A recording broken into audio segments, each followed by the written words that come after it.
आता पाहणार टॉप 9 बातम्या मुंबई आणि पुण्यातल्या। पालिका रुग्णालयांमध्ये आता रुग्णांना मिळणार ताजं पौष्टिक अन्न। 10 रुग्णालयांमधील आहार पुरवठ्याच्या नव्या करारासाठी प्रक्रिया सुरू। बीपी, शुगर, सॉल्ट फ्री अशा विशेष आहाराचा पुरवठा रुग्णांना होणार। मुंबई महानगर प्रदेश क्षेत्रात 197 गृहप्रकल्पांना महारेराकडून मंजुरी। मुंबई शहर उपनगरातील 63, ठाण्यातील 58 प्रकल्पांचा समावेश। एमएमआर रिजनमधील वाढत्या लोकसंख्येचा विचार करता घरांची मागणी वाढण्याचा अंदाज। नवी मुंबईतील एपीएमसी मसाला मार्केटमध्ये ड्रायफ्रुट्समध्ये भेसळ। दिवाळीच्या पार्श्वभूमीवर मोठ्या प्रमाणात ड्रायफ्रुट्सची मागणी। ड्रायफ्रुट्समध्ये भेसळ करतानाचा व्हिडिओ व्हायरल। मुंबईतील मिठी नदी घोटाळ्याप्रकरणी केतन कदमचा जामीन हायकोर्टानं फेटाळला।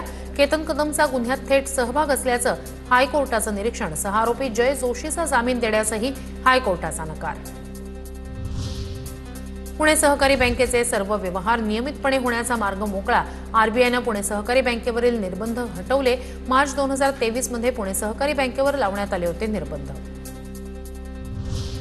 पुण्यात अन्न औषध प्रशासनाच्या कारवाईत 2 कोटींचा भेसळयुक्त साठा जप्त। मंत्री झिरवाळांच्या मार्गदर्शनाखाली सण महाराष्ट्राचा संकल्प अन्न सुरक्षिततेचा अभियान। मोहिमेत 353 अन्न आस्थापनांची तपासणी। पुणे मेट्रोसाठी 509 कोटींचं कर्ज मंजूर। महाराष्ट्र रेल्वे मेट्रो कॉर्पोरेशनच्या पुण्यातील प्रकल्पाला झालेल्या वाढीव खर्चासाठी युरोपियन इन्व्हेस्टमेंट बँकेकडून अतिरिक्त कर्ज मंजूर।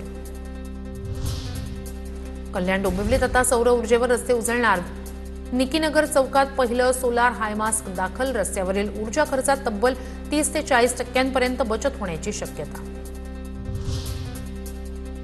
वसईच्या नायकपाडामधील प्लायवूड कंपनीत भीषण आग। वसई विरार पालिकेच्या अग्निशमन दलाकडून आगीवर नियंत्रण। आगीत कंपनीचं मोठं आर्थिक नुकसान।